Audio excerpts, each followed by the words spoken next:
This is an India Today World exclusive. The most prominent voice from the G20 ministerial is joining us here on India Today today. U.S. Secretary of State Antony Blinken, many thanks for joining us and doing this. Good to be with you. Thank you. The G20 presidency has begun at a tumultuous time. There are so many differences. You've been speaking about it. We've heard various leaders at various press conferences address the same issue. But the bigger question over here is that despite all the conversations and heated exchanges that we've been hearing about, there still is no consensus on the Russia-Ukraine war, no consensus on the communique. Now, in that, I'd like to know how and why has the West failed in isolating Russia? Why do I say that? Because Russia is still in the room, and in fact, you actually met the Russian Foreign Minister, Lavrov. So first, I think it's very clear in a variety of ways that Russia is isolated in terms of its aggression against Ukraine. Go back a couple of weeks ago, 141 countries, 3/4 of the United Nations, stood up in the General Assembly and voted for a resolution condemning Russia's aggression and calling for a just and durable peace in Ukraine. Here at the G20, the foreign ministers meeting, if you look at the chair's statement that was put out by India, it reflects on the part of 18 of the 20 countries, that is every country except for Russia and China, the very language that was used by the leaders in the Bali meetings just a few months ago in terms of what Russia is doing in Ukraine. So I think world opinion is very, very clear on this. And in the meetings today, I think it's also fair to say that a number of countries again called on Russia to end its aggression. And, you know, this is a concern not just for Ukraine, not just for countries in Europe.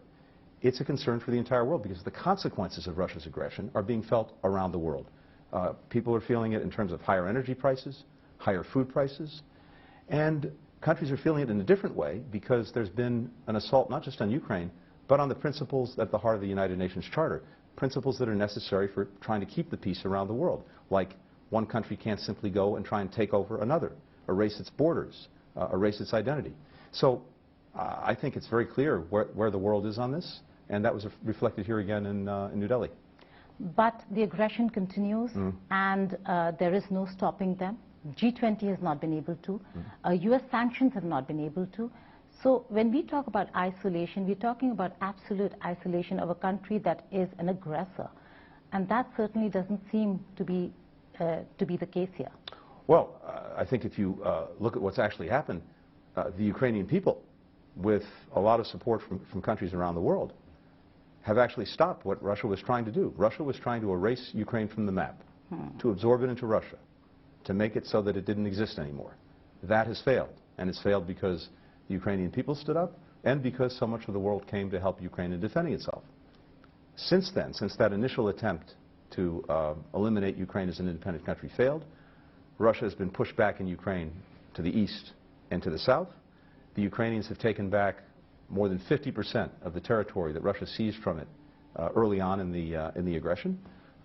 Unfortunately, tragically, Russia is persisting. It's true, it hasn't stopped. But as it's doing that, it is suffering tremendously. President Putin has inflicted terrible damage not only on Ukraine, but on his own country.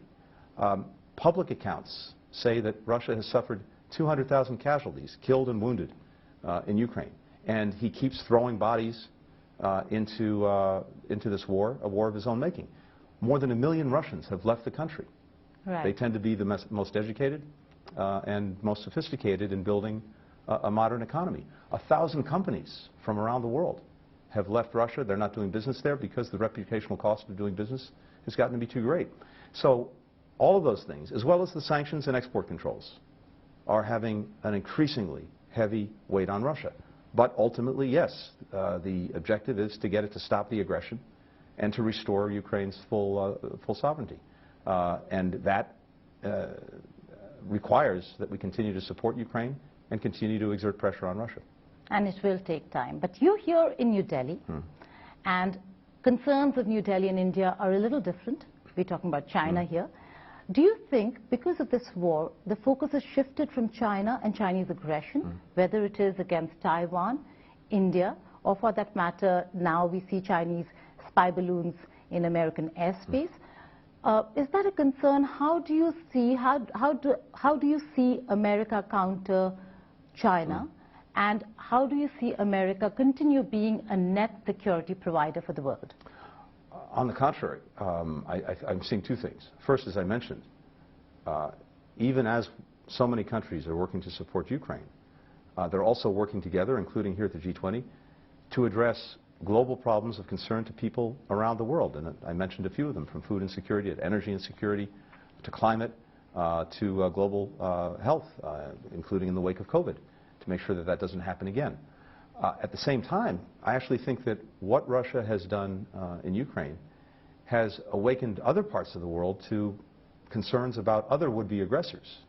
And the very reason that so many countries beyond Europe are standing up against Russia's aggression is because they know that if we let that aggression stand with impunity, then other would-be aggressors might say, well, if Russia can get away with it, so can we, so can I. And that, I think, is a powerful motivator. At the same time, tomorrow we'll be meeting with our partners in the Quad, Australia, Japan, and India. And I'm very much looking forward to that, because we've done a lot of work to focus on issues of common concern to us in the Indo-Pacific. And the United States is deeply engaged throughout the Indo-Pacific with a shared goal that we have with India, with Japan, with Australia, but also with most of the countries in the region, and that is to make sure that we maintain a free, open, prosperous Indo-Pacific. And there are so many things that we're doing together to ensure that we're able to do that. Talking about another concern that India has, there has been a lot of criticism when it comes to the Indian government with regards to certain American businessmen and short sellers who have come out with reports that have not gone down well with the government, particularly massive losses to one of India's top industrialists, Gautam Adani. And then George Soros coming out and saying that the Hindenburg report will lead to a democratic revival in India. Was this matter discussed with your Indian counterpart, Dr. Jaishankar? If so, what was your response? If not, could you weigh in on the matter? It wasn't discussed, and I think for a very good reason. These are private matters concerning private companies, private citizens, and they don't affect the relationship between the United States and India, the government to government, and the work we're doing both directly bilaterally, but also here at the G20 in support of India's leadership. That's exactly what we focused on today, the work that we've been doing, and it's been quite extraordinary, in deepening and strengthening the strategic partnership between India and the United States. I think it's reaching unprecedented levels, and we look forward to demonstrating that further when Prime Minister Modi visits Washington in the coming time.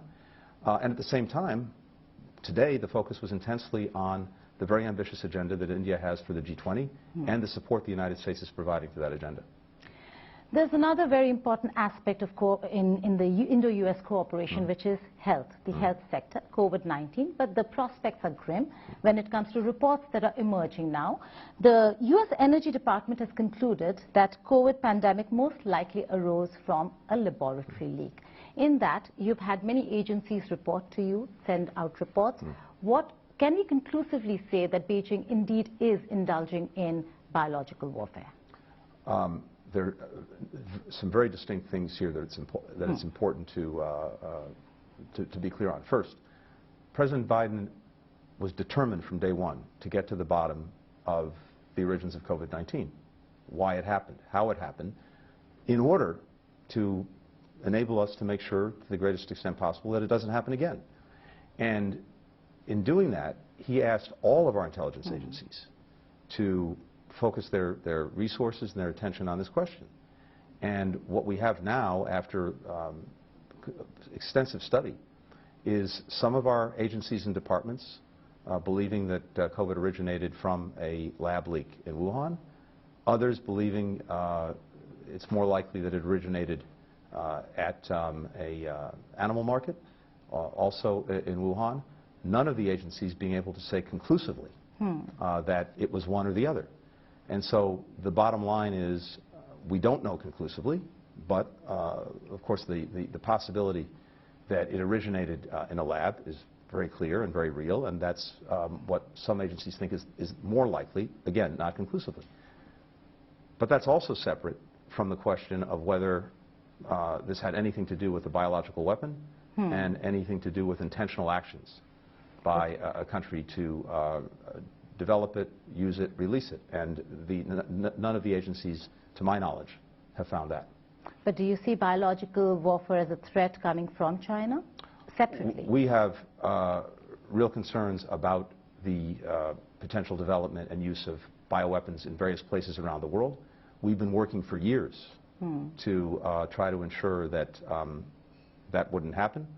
There's something called the Biological Weapons Convention that we're a strong adherent to, and at the same time we have programs around the world to help countries that have biological research programs for medical reasons, for example, to make sure that they are fully safe and secure. My final question to you. The US CIRF report under your leadership has been highly critical of India when it comes to certain categories, whether it's freedom of speech or treatment of minorities. Is that an area that was covered in your bilateral meetings with Dr. Jaishankar? And if so, again, what was India's response to it? We have an ongoing dialogue on both of our democracies and human rights, because as the world's two largest democracies, it's central to who we are. It's central to our identity. And in our own case, we've had, from day one of our own democracy, our founding fathers set as an objective to try to form a more perfect union, which is an acknowledgement that we're not perfect. We never will be, but it's in trying to do ever better on democracy, on human rights, that we make progress. And I think that's a shared commitment that both of us have. And when questions or issues come up, we discuss them directly, very openly, very freely. You know, I think we would hold each other to account when there are concerns. And that's, I think, typical of many of our conversations, and came up today as well. But the point is that we're engaging on these issues directly, as friends, as partners, and I believe and hope working to make sure that both of our societies continue to get stronger when it comes to our democracies and when it comes to human rights. Secretary Blinken, thank you so much for joining us here on India Today and for this very candid conversation. Thank you. Thanks. Very good to be with you. Appreciate it.